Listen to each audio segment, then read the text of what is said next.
الحمد لله الحمد لله على نعمة الإيمان الحمد لله وَإِذَا الْمَوْعُودَةُ سُئِلَتْ، اور جب کہ اس زندہ بچی سے پوچھا جائے گا جسے زندہ دفنا دیا تھا اس کے ماں باپ نے۔ آپ کو پتہ ہے عرب کے لوگ بچی کی پیدائش سے وہ نفرت کرتے تھے، اور آج تک یعنی ہمارے سب کانٹیننٹ کے معاشرے میں وہ فرسودہ نظریات چل رہے ہیں، حتیٰ کہ مسلمانوں کے ہاں بھی چلتے ہیں، ہندوؤں کے ہاں تو بہت زیادہ ہے۔ 8 سے 15 سال پہلے کی آلموسٹ رپورٹ ہے BBC کی کہ انڈیا کے اندر روزانہ 3000 بچیاں پریگنینسی کے دوران مار دی جاتی تھی۔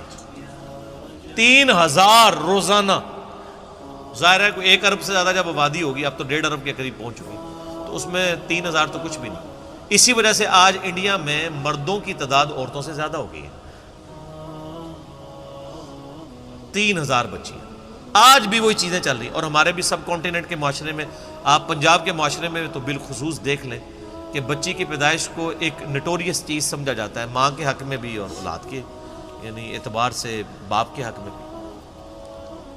اور وہ ساسیں جو خود فیمیل جینڈر سے تعلق رکھتی ہیں، وہ اپنے پوتی کے پیدا ہونے کے اوپر ناخوش ہو رہی ہوتی ہیں، حالانکہ انہوں نے نہیں سوچا کہ کیا وہ خود مرد تھی۔ وہ اگر فیمیل پیدا ہوئی ہیں تو ٹھیک ہے، لیکن ان کے بیٹے کے ہاں اگر کوئی بچی پیدا ہو گئی ہے تو غلط ہے۔ کتنی یہ بری ٹریڈیشن۔ یہ لازم بات ہے کہ بعد میں جب وہ بچے بڑے ہوتے ہیں تو بچوں کی وجہ سے اولاد کا جو بچوں والا جینڈر ہے اس کی پورشن کی وجہ سے ماں باپ جو ہے ذلیل ہو رہے ہوتے ہیں، اور بچیوں کی وجہ سے وہ سکھی ہوتے ہیں۔ یہ لازم بات ہے، زیادہ تر ہم نے یہی دیکھا ہے۔ تو اللہ تعالیٰ فرماتا ہے قیامت الدن اس بچی کو زندہ کر کے اللہ تعالیٰ اس سے پوچھے گا بِأَيِّ ذَنبٍ قُتِلَتْ، تجھے کس گناہ کے سبب قتل کیا گیا تھا۔ کتنی لطیف گفتگو ہے کہ قتل کرنے والے سے نہیں پوچھا جا رہا، بلکہ بچی سے پوچھا جائے گا کہ معصوم بچی آج تیرا دن ہے، تو بول کہ کس جرم کی پاداش میں تجھے قتل کیا تھا تیرے ماں باپ نے۔ تو معصوم بچی کو اللہ تعالیٰ بیسیکلی اسے حوصلہ افزائی فرما رہا ہوگا کہ آج دن ہے، تجھے بدلہ دلایا جائے گا۔ کتنے صحابہ تھے جنہوں نے یعنی ایمان لانے سے پہلے کفر کی حالت میں اس طرح کے جرائم کیے ہوئے تھے، اور اللہ تبارک و تعالیٰ نے اسلام لانے کے سبب ان کی ان گناہوں کو معاف کیا۔ کئی ایک واقعات ہیں جو آپ سنتے رہتے ہیں۔ بہرحال یہ بہت بڑا جرم ہے۔ آج بھی یہ بات ماڈرن دور میں جو اس سے ریلیٹڈ چیز ہے جس کو ڈسکس کرنے کی ضرورت ہے۔ نیٹ کے اوپر آپ کو شعر و شاعری کی فارم میں بھی ایسی نظمیں ملیں گی سیدنا داہیہ قلبی رضی اللہ تعالیٰ عنہ کے بارے میں، کہ ان کی ایک چھوٹی سی بچی تھی جو انہوں نے دفنا دی تھی، اور جب وہ اسلام قبول کرنے کے لیے آئے تو انہوں نے پورا بڑا رکت انگیز واقعہ ہے، وہ انسان بیان بھی نہیں کر سکتا، تو وہ بیان کر کے کہا یا رسول اللہ مجھے کیا یہ میرا گناہ بھی معاف ہو جائے گا؟ تو اللہ نے فرمایا، اللہ کے نبی علیہ السلام نے فرمایا کہ اسلام پچھلے سارے گناہوں کو معاف کر دیتا ہے۔ بہرحال آج کے دور کے اعتبار سے اس میں عبرت یہ ہے کہ اللہ کا شکر ہے اسلام کی برکت سے لوگ کم از کم بچیوں کو دفناتے تو نہیں ہیں، لیکن پریگنینسی کے دوران ضائع کرانا بھی کسی نہ کسی درجے میں اسی جرم کے اندر فال کرتا ہے۔ پریگنینسی آئیڈینٹیفائی ہوگی، ایون آئیڈینٹیفائی نہ بھی ہوئی ہو کہ یہ میل ہے یا فیمیل، اس سے پہلے بھی آپ یہ کام کر نہیں سکتے۔ ایک اولاد کو قتل کرنے کے زمرے میں آتا ہے، اور قرآن حکیم میں بڑی سختی سے اس کی مذمت ہے۔ سورہ بنی اسرائیل میں تو اللہ تعالیٰ نے بالکل ایک اوپن فلسفہ بیان کیا ہے کہ مت قتل کرو اولاد کو مفلسی کے ڈر سے، تمہیں بھی ہم رزق دیتے ہیں، اس کو بھی ہم ہی رزق دیں گے۔ بے شک ان کا گناہ بہت بڑا جرم ہے۔ لوگ ان چیزوں کو ہلکا جان رہے ہوتے ہیں، پھر ڈاکٹروں سے مشورہ کرتے ہیں، پھر ہمیں بھی کبھی بعض اوقات رابطہ کر رہے ہوتے ہیں، جی وہ بتائیں جی بس وہ جی یہ ہو گیا جی وہ ہو گیا جی یہ مجبوری ہے جی ابھی جناب 40 دن پورے نہیں ہوئے، فلاں نہیں ہوئے، یہ نہیں ہوئے۔ ونس پتہ چل گیا پریگنینسی ٹھہر گئی ہے، چاہے وہ 1 دن کی بھی ہے، آپ اس کو ضائع نہیں کروا سکتے۔ ہاں اس سے پہلے اگر کوئی بندہ وقفے کی کوئی صورتحال پیدا کرے تو وہ تو جائز ہے۔ میرے اس کے اوپر بخاری مسلم کی حدیث کی روشنی میں آپ فیملی پلاننگ لکھیں یوٹیوب پہ اور میرا نام لکھیں تو آپ کلپ کھول کے سامنے آ جائے گا۔ تو یہ آج اس کی ماڈرن فارم یہ ہے کہ لوگ پریگنینسی ضائع نہ کروائیں، یعنی لیکن جو ہے وہ جب آئیڈینٹیفائی ہو جائے تو پتہ چلے کہ فیمیل ہے تو پھر اس وقت ضائع کروا دیں، یا اس سے پہلے بھی کروائیں. یہ ایک ماڈرن فارم ہے، تو یہ بھی اسی طریقے سے اس کو کنڈیم کیا جائے گا. تو اللہ تعالیٰ ہمارا اس دن پھر بچیوں سے پوچھا جائے گا کہ تمہیں کس جرم میں قتل کیا گیا. یعنی بہت بڑا یہ جرم ہے.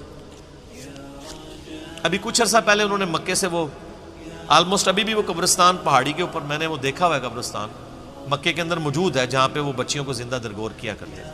اب چونکہ مسجد حرام کی توسیع ہو چکی ہے لہٰذا وہ تقریباً آلموسٹ مسجد حرام کے قریب ہی، اگر آپ وہ باب الفاد والی سائڈ سے باہر نکلیں تو وہ پہاڑی پہ وہ اس قبرستان کی باقیات موجود ہیں جو انہوں نے مخصوص کیا ہوا تھا جہاں پہ بچیوں کو زندہ دفن کیا کرتے تھے. آپ دیکھیں آج یعنی اسلام کے اوپر اعتراض کیا جاتا ہے کہ جی اسلام بیسک ہیومن رائٹس کو اور عورتوں کے حقوق کو جو ہے وہ دباتا ہے. حالانکہ یہ کتنا بڑا ثبوت ہے کہ ہیومینٹی کو اس بڑی لعنت سے نجات ہی اسلام نے دلائی ہے. آج بھی آپ دیکھ لیں جو اسلام نے عورتوں کو عزت دی ہے کسی اور معاشرے نے نہیں دی. اس لیے آپ دیکھیں جب غیر مسلم عورتیں مسلمان ہوتی ہیں آپ ان کے انٹرویوز سنیں تو وہ آپ کو پتہ ہے اس وقت جو غیر مسلم مسلمان ہو رہے ہیں نا ان میں 67% عورتیں ہیں اور 33% جو ہیں وہ مرد ہیں. عورتیں کہتی ہیں ہم سیکیور فیل کر رہی ہیں، ہمیں تو اسلام میں آ کے پتہ چلا ہے کہ عورت کی عزت ہی اسلام میں. وہاں گورے تو مطلب جو گوروں کے ملک میں تو گوریاں تو ترس جاتی ہیں کہ ان کو کوئی مخلص خاوند ملے، اور یہاں پہ مل جاتا ہے اسلام کی وجہ سے. خاوند کیا غلام مل جاتے ہیں. کتنی عزت ہے. اور عورتیں جس طرح بوڑھی ہوتی ہیں ان کی عزت میں اضافہ ہوتا ہے. عورتیں سٹرانگ ہوتی جاتی ہیں اور مرد کمزور ہوتا جاتا ہے. اور جب ماں بن جاتی ہے تو آپ دیکھ لیں ہمارے سب کانٹیننٹ کے معاشرے میں کتنی عزت ہے. چند ایک مثالیں آپ ایک نوٹوریس دیں گے، اوورال تو ایک ورتھ ہے نا. اسی لیے یعنی جو غیر مسلم عورتیں مسلمان ہوتی ہیں وہ اسی چیزوں کو اپریشیٹ کرتی ہیں. آپ مسلمان عورت کو پوری زندگی اس پہ قائل کرتے ہیں کہ وہ نقاب کرے، اور غیر مسلم عورت مسلمان ہوتے ہی حجاب شروع کر دیتی ہے. اور آپ ان کے انٹرویو سنیں، وہ آپ کو خود BBC انٹرویو کر چکی ہے ان سے، CNN پہ آئے ہوئے ہیں باقاعدہ، انہوں نے ڈیفینڈ کیا پورا نقاب کر کے عورتیں بیٹھی ہیں. اور کوئی جاہل عورتیں نہیں، پڑھی لکھی عورتیں. بلکہ آپ یوٹیوب پہ ایک ڈیبیٹ ہے، غالباً ایک فرانس میں ایک میکینیکل انجینئر تھی، وہ عورت جو مسلمان ہوئی اس نے پورا کالا نقاب اور پورا برقع کیا ہوا، اور دوسری طرف انہوں نے ایک مسلمان ملک کی ایک بال کھول کے مسلمان عورت بٹھائی ہوئی تھی، اور ڈیبیٹ یہ ہو رہی تھی کہ برقع ضروری ہے کہ نہیں.